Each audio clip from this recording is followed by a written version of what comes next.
Hi, I'm Sean with Amped Up Marine, and today we're going to be taking a look at the Garmin B75H Thru-Hull Transducer. This is a 600 watt high chirp transducer, tilted element. This particular one is a 20 degree. It is often 0, 12, and 20 degree to fit the dead rise of your vessel. Let's get into this box.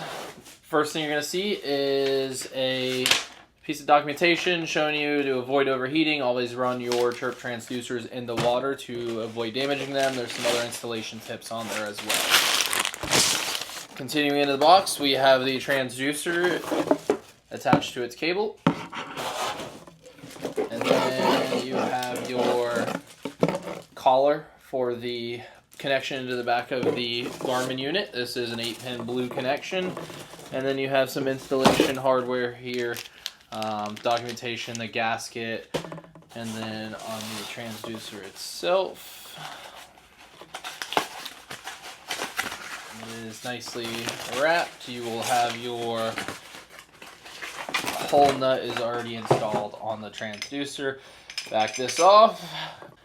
Highly recommend professional installation on your Thru-Hull transducer, but if you want to do it yourself, you back off this nut and follow the instructions on sealing this correctly and positioning it correctly into your vessel.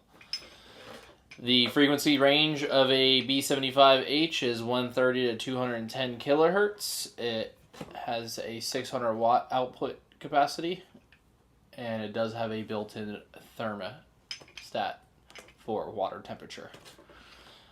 I'm Sean from Amped Up Marine, and thanks for watching.